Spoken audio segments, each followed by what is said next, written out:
world. I know, since I learned how to code, this has been my favorite thing to say. So we all are shaped by a moment in our career, right? Life, not even just careers, just life. And for me, I have two moments that actually shaped who I am today. The first one, 17 years ago. As you heard, yes, I was homeless for almost a year. I had to quit school, so technically I have no degree. And one thing that I still till this day remember was the feeling of hopelessness. And I'm sure we've all had that moment where we are going through something and we just don't seem to think that there is a way out. And during that process, I thought, you know what, this is definitely going to be my life now.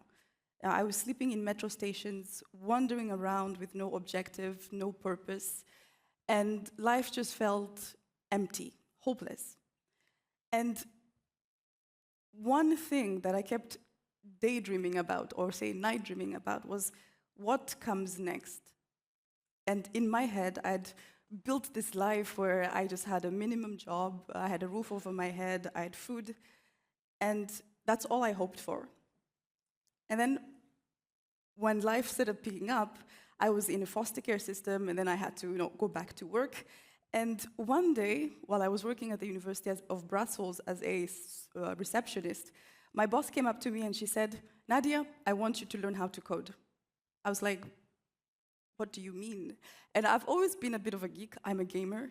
So I watched the IT crowd. And if anyone has ever watched the IT crowd, well, I always identified as the woman because I felt like I was not knowledgeable enough. I wasn't competent enough to learn to code. That seemed like a crazy thing, especially like knowing that I don't have a degree, never actually finished school. So when I was going to the IT department to learn, the first thing he made me print out was "Hello World." And that was a magical moment. I'm sure we all remember, I hope we all remember the day we actually wrote the first line of code. And ever since that moment, it kind of defined who I am today. Moving on to 5 years ago. 5 years ago, we were in the middle of a pandemic. I was basically traveling the world, teaching people how to code, sharing my story and inspiring the next generation and the current generation of women and men to pursue technology as a lever to be able to basically build a life that they can dream about. And then the pandemic happened, and then we were in a lockdown. So same thing, we, I think, felt hopeless. There was not really an idea of, okay, what comes next? And for me, it was actually quite particular because I had a toddler at home that was going crazy, and I was pregnant with my second child, and I was about to be divorced. I was like, I don't want to live a life where I am not in control of my freedom. I've lived that life before. This was definitely not going to be it. And I had this crazy idea. It was like, let me learn cybersecurity. And why did I learn cybersecurity? Because the person I was married to that time was working in cybersecurity. And I looked at him and was like, you know what, I'm going to do what you do. So during the 1 year while we were in lockdown, this is what my life looked like. Pretty much. I took this crazy journey of while pregnant and then while after I gave birth, I learned my job using community, using YouTube, open source knowledge, resources to basically test, run labs and everything else in between to be able to, well, to do what I do today. So to imagine that two of the most important moments of my life were defined by, first of all, getting access to community, getting access to knowledge, to be able to teach myself the fundamentals of cybersecurity, to be able to be hired by Microsoft, and it's been 5 years that I've been working with them, and I work as a cloud solution architect, and my role is to help customers become more resilient by, first of all, implementing the right fundamentals, making sure that your identities are secure, your endpoints are secure, the applications you have in your organizations are also secure. And one thing that I have learned in the 5 years is that nothing ever goes to waste. Because today, thanks to my introduction to the hello world, let's say, coding world, even today as a cybersecurity practitioner, I still help companies understand the importance of building security into your pipeline. And I have to admit that over the years, there were a couple of myths that I believed, no longer believe in, but I kind of believed it. And these two timelines in my life forced me to accept something that I think we all know, is that now is not forever. Now is not forever in a sense where things come and go, products change, new threats happen, emerge every day. So the life we might be living today, or let's say the moments we're living today, are not defined forever, even though it feels like it, because trust me, if you had told me 5 years ago, or even 17 years ago, that I would be here, standing in front of you, talking to you about AI, cybersecurity, and saying that actually everything turned out okay, I wouldn't believe you. So actually, this year marks my 5th anniversary at Microsoft, and I thought, you know what, in the 5 years, what have I learned? You know, what has impacted me? What has, opened my eyes, changed the way I see the world? And the first thing is AI. Because 5 years ago when I started, AI was barely a whisper at Microsoft. And we were basically hearing in the corridors, whispering corridors that, yeah, new technology, Copilot is coming. Pretty awesome stuff, right? But then over the years, we got to see how much adaptation it was done in terms of the applications we are using, the resources we access today have AI embedded inside. But the thing is that AI has changed the way we work. For example, in terms of speed, accessing information. In the past, we relied on us going through Google dorking to be able to analyze. We all know what Google dorking is, I hope we do. We have to analyze the information, we have to research to be able to find the necessary information to be able to do our job. But we no longer have that time in terms of speed, research, to be able to do this by ourselves. So we need things that can basically accelerate the access to information, and that's how, for me, AI has changed how I do my everyday job. In terms of technology or implementations that I do not know, I no longer have to spend months trying to understand, figure it out, where I can just basically ask AI to resume some sort of, let's say, implementation, explain to me how it works, and then obviously do the lab, do the testing to figure out how, and if troubleshooting is needed, it's even better because it can walk me through the, let's say, checklist that I need to go through to be able to solve this.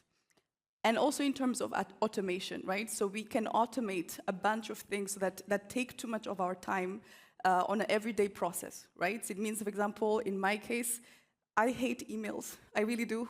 And I'm sure I'm not the only one, but every meeting that I have with my customer, I have to send out a summary email. And now with AI being in place, meaning that I no longer need to start writing down, I can just turn on the transcribe while I focus with the customer and focus on understanding their challenges and then, working with them. And it's more about adaptability. So being able to adapt to the changing world is one of the skills that I have learned through my life, because if you don't adapt, you die, right? That's kind of like the business model. We need to be able to adapt to situations as quickly as possible so that we can keep moving forward. So by adopting AI, by using AI as a part of your day-to-day life process, to study, to do your job, or to just overall, to leverage your understanding, is one way that I always encourage people around me to do, because it's important to adapt to the changing world, otherwise we'll be left behind, and that's not really the goal. But then most people are, we hear the whole dooms about AI basically taking everything away from us. And yes, a lot of things have changed since AI came out and since we have implemented them across organizations.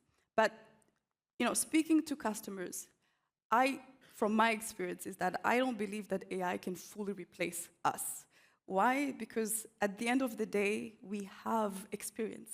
Meaning that over the years, I remember always having this feeling that I wish I was born 10 years ago with today's youngness, I guess.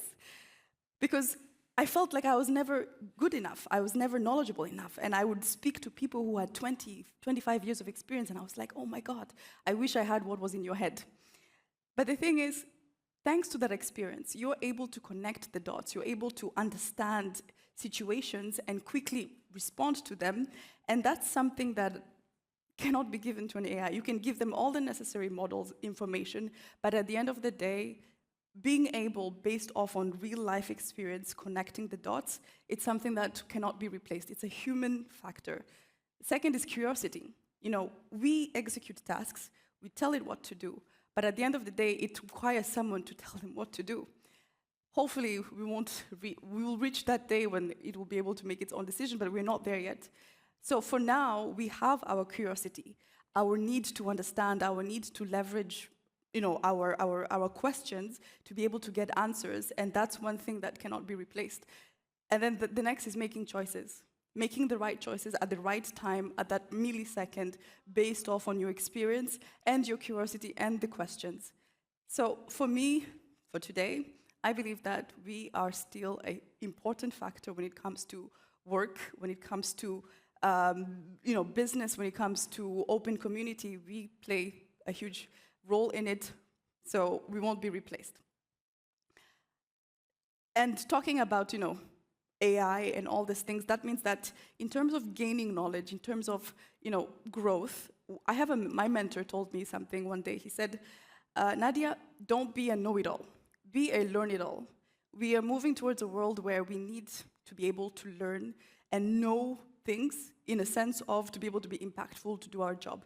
My job, I think 20% of my contract says that I need to be learning in terms of technology, advancement. Cybersecurity threats and attacks need to be basically understood so that I can help our customers be able to secure. So that means that you need to have that learn it all mindset to be able to grow and to be able to basically, you know, do your job. And in tech and cybersecurity, I feel like it's a huge advantage. We won't be in this field if we hated learning. It's part of the requirement. I keep telling everybody, you can't, if you want to work in cybersecurity because of the money, please do that. But at some point, you will step back because the amount of time you need to invest in your knowledge and your improvement, advancement, is something that you need to learn to love. So shifting the mindset to be able to learn it all will help you, first of all, adapt, right? What new technology, what new threat, what new vulnerability, those things require you to be able to research and utilize AI to be able to get to the information as quickly as possible. And saying I don't know, I know in tech is something that's seen as bad, but saying I don't know was one of the biggest things that I had to learn early in my career, because I did not know anything about cybersecurity. Everything I knew today started from that picture of learning it on YouTube. So over time, I had to say, I don't know, and I kept failing and failing and failing, and only to be able to stand up and try again.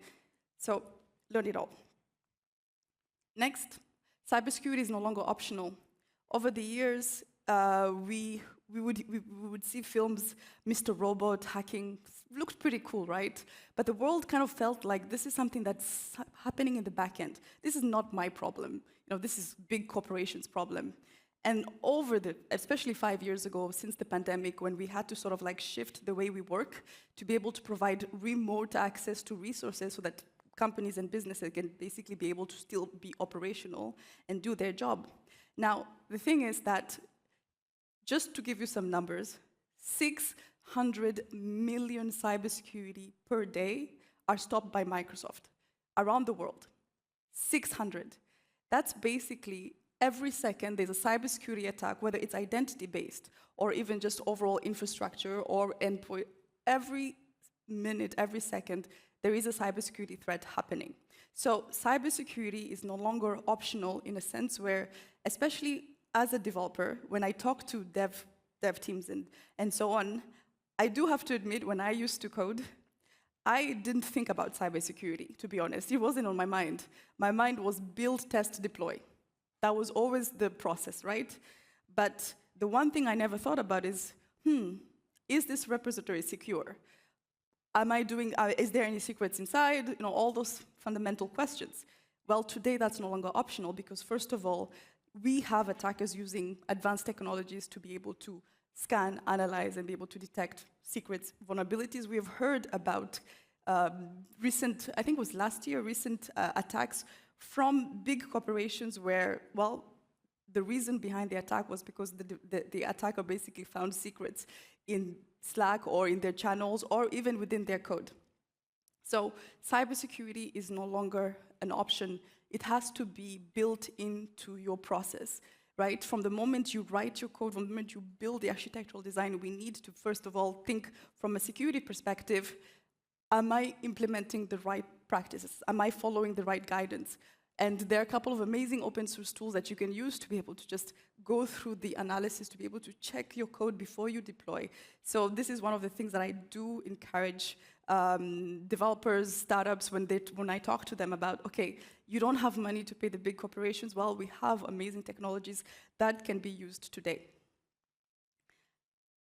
And talking about community, I wouldn't be here, to be honest, if it wasn't for the community that had spent time. I remember when I learned to code, there was no, this whole momentum. So you had to rely on Stack Overflow and all the other coding communities to be able to ask questions when you couldn't basically go through your challenges.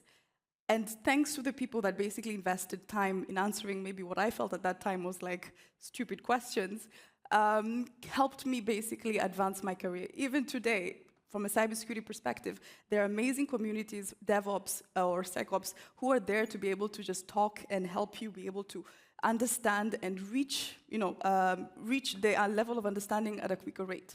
Now, mentors are also crucial. That's something that I also learned in the 5 years, to have mentors who are there based off on their experience. So to be able to be mentored, to be able to get those insights and be able to gain understanding from someone who has been doing this for 25 years, I don't think you can beat that.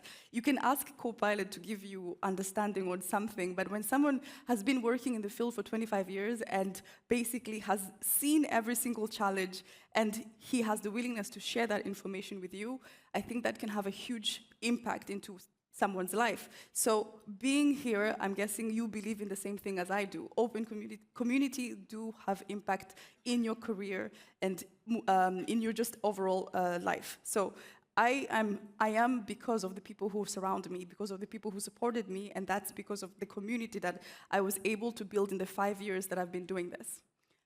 5 years later, well, life is full, right? I'm still here, I'm still fighting, I'm still learning. But at the end of the day, one thing that these two moments that I talked to you about has really keeps reminding me is that now is not forever. Life does move on. So as much as it might feel like you're unsure of what the future holds tomorrow, keep on investing and keep on studying, keep on growing with the purpose of tomorrow will come, and whatever comes, we will be able to handle it. Thank you.